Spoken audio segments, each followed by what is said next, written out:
bi bu Maba Guirassy bi Moustapha moom li mu tontu moo yéem Sénégalais yi. moo jaaxal ñëpp. moo jaaxal Sénégalais léegi monsieur Maïga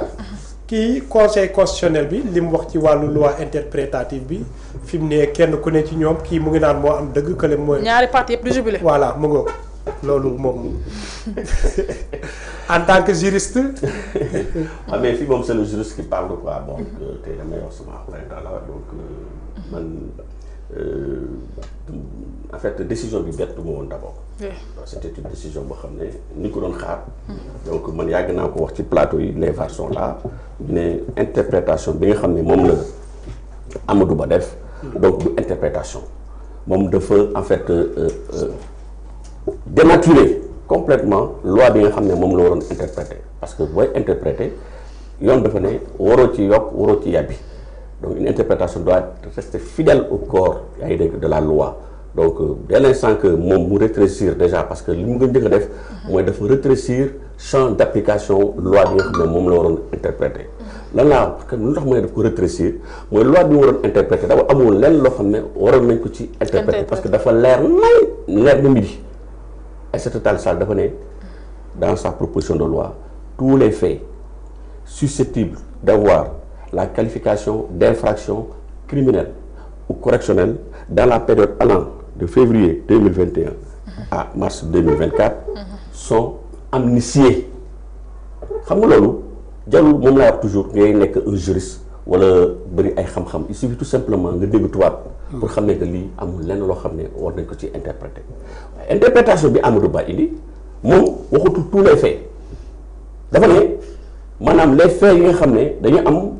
une qualification bi nga xam ne par exemple interprétation ou bien en exercice su une liberté publique maanaam bu fekkee ne da ngay exercer benn liberté publique wala benn droit démocratique wala yow par exemple nga am une motivation politique yow mën la amnistie donc à partir de ce moment rek dans un langage simple da nga xam ne que moom déjà indi na benn exception maanaam fexe na ba loi d'amnistie bi mu am ñoo xam ne ñoom mën nañ ci bénéficier wu yaa ngi dégg ak ñeneen ñoo xam ne mënuñu si bénéficier wu te loolu dafa nekk une atteinte yaa ngi dégg à un principe du droit qui dit que la loi est générale et personnelle donc à côté de ce moment donc moom interpréter tout leeralul mais dafa maanaam modifier loi bi fexe ba ni ñu ko modifier mu am ñoo xam ne ñoom mën nañ ci bénéficier wu ak ñoo xam ne mënuñu si bénéficier wu mu nekk un antécédent extrêmement grave parce que loolu dénoncé woon nañ ko parce que xam nañ ne que ñi nga xam ne ñoo si mën a modifier ñëpp xam nañ ko jarul ñuy chercher du midi à 14 heures mais du mu dugg ci loolu mais loolu dafa nekk benn motif bi nga xam ne moo tax conseil constitutionnel rejeté yaa ngi dégg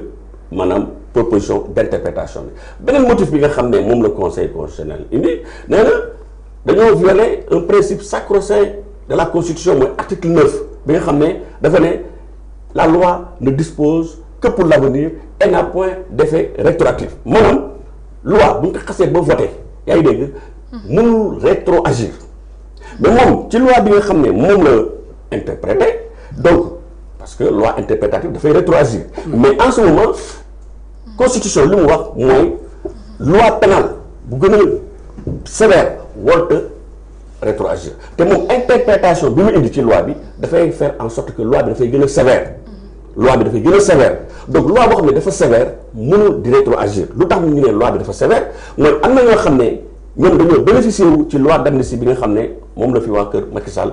voté la woon ba ñu si bëri ci la ñu amee seen liberté yaa ngi dégg ñi nga xam ne seen dossier ñu nekkoon en instruction ñoom ñëpp donc ñu jël seen dossier classé ko au passage sax Ousmane Sonko ak le président de la République ñoom ils ont bénéficié effectivement donc de cette loi d'amnistie parce que defoon nañ leen non-lieu par rapport ak poursuite yi nga xam ne moom lañ leen doon toppee donc mu nekk des droits acquis mais yow Amadou Ba boo ñëwee tey nga ne non loi bi dafa war a rétroagir maanaam donc am na ñoo xam ne tey jii mën na leen poursuivre yaa ngi dégg alors que ñoom am nañ ce qu'on appelle le principe des droits acquis loolu c'est une violation des dispositions de l'article 9 de la Constitution donc mu nekk tamit beneen motif boo xam ne conseil constitutionnel da ko génnee pour dàq loi bi donc am na yeneen motif aussi donc par exemple fi nga xam ne ñoom maanaam adjoint judiciaire de l'État yaa ngi dégg ak président assemblée nationale dañoo saisir conseil constitutionnel ne ko yow conseil constitutionnel waroo statuer maanaam waroo àtte ñun suñu interprétation de loi bi ñu ne ndax lan parce que ñun en fait créé wuñu loi bu bees dès l'instant que créé wuñu loi bu bees dañoo ñëw interpréter loo xam ne dafi nekkoon donc ñun interprétation bi ñu dafay def corps ak loi bi nga xam ne moom la fi fekk de ce fait loolu day génne ci ce champ de contrôle de constitutionnalité parce que constitution yaa ngi dégg loi boo def dafa war a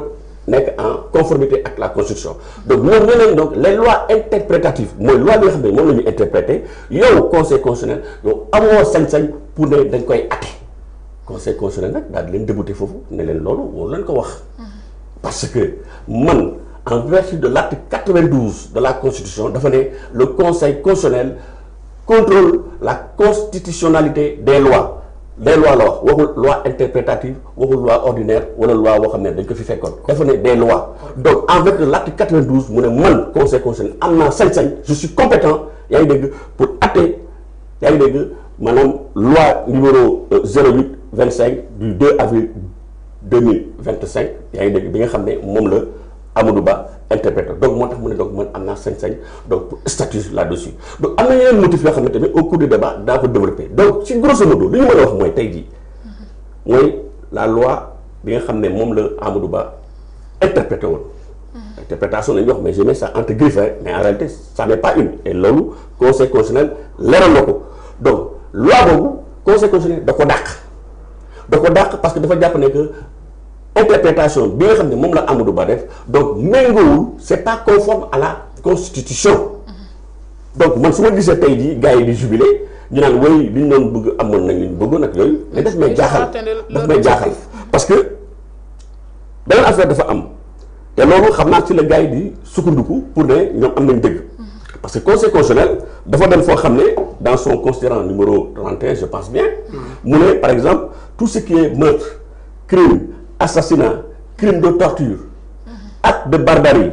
traitement inhumain yaa ngi dégg cruel ou dégradant ce sont des faits qui sont imprescriptibles xam nga bu ñu nee un fait imprescriptible maanaam mooy yi xeetu infraction yi ak loi d'amnistie bu mu mënta doon boo mënta voté yaa ngi dégg yii moom kenn mënu ko baal kenn mënu ko amnistie te loolu dafa di loo xam ne ñun Sénégal